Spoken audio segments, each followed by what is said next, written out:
মাসের শুরুর দিনে মাইনে পড়েছে, পরের দিন মহা খুশিতে এটিএম এর টাকা তুলতে গেলেন, কিন্তু কার্ড সোয়াইপ করতেই চক্ষু ছানা বড়া, অ্যাকাউন্টে একটিও টাকা নেই। এটিএম জালিয়াতির খপ্পরে পড়ার এমন অভিজ্ঞতা হয়েছে এই শহরে অনেকেরই, যেমন ইনি। ফোন আসে 2:30 নাগাদ, আমি এসবিআই থেকে বলছি আপনার এটিএম কার্ডটা ব্লক করে দিচ্ছি, যদি আপনি ডিটেলস না দেন তাহলে আমরা এখান থেকে বসে ঠিক করে দেবো, পিনটা বলুন।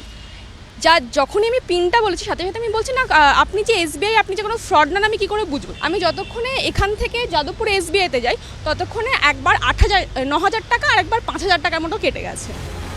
বহু সাধারণ মানুষেরই প্রশ্ন, কি করে বুঝবো কে কোথা থেকে আমার অ্যাকাউন্টে সিল কাটছে?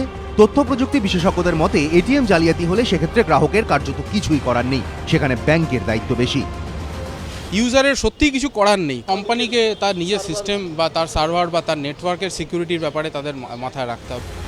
কিছু ক্ষেত্রে নিজের টাকা বাঁচাতে গ্রাহকদের অতি অবশ্যই সতর্ক থাকা উচিত, যেমন ডেবিট কার্ড এমন জায়গায় রাখতে হবে যাতে তা সহজে বাইরের লোকের নজরে না পড়ে। ডেবিট কার্ডের পিন বা অন্য কোনো তথ্য কাউকে দেওয়া যাবে না।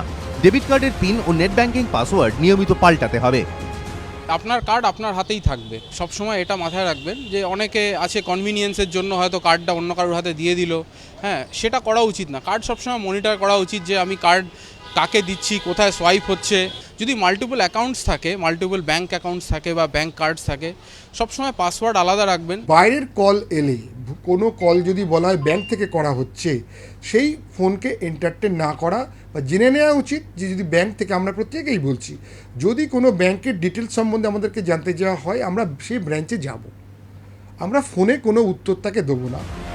অন্যান্য ক্ষেত্রেও বাড়তি সতর্কতা নিতে হবে, যেমন এটিএম এ ডেবিট কার্ড ব্যবহার করার পর ক্লিয়ার এবং ক্যান্সেল বাটন অবশ্যই প্রেস করতে হবে।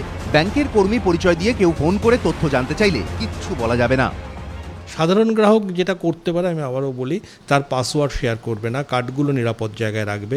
কোনো অপরিচিত ফোন কল, ইভেন যদি মনে হয় গলাটা পরিচিত, ও টেলিফোনে কোনোভাবেই এটাকে ব্যবহার করবে না। এই যে SMS যেগুলো বলছে কোম্পানির বলে, এগুলো আমরা কোনোভাবেই পাঠাবো না যে SMSগুলো আমাদেরকে পাঠালে কি হয়, ওগুলো সিমটা ক্লোন হয়ে ওর কাছে চলে গেলে শুধু এটা ব্যাংকের না, এখন তো আমাদের ফেসবুক, মেল, সমস্ত কিছু আমাদের ওই ফোন নম্বর দিয়েই আছে, সমস্ত কিছু আমাদের হাতের বাইরে চলে যেতে পারে।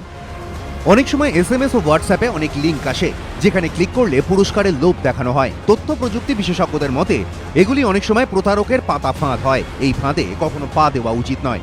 রাজর্ষি দত্তগুপ্ত, প্রকাশ সিনহা ও সমিত সেনগুপ্ত, ABP আনন্দ।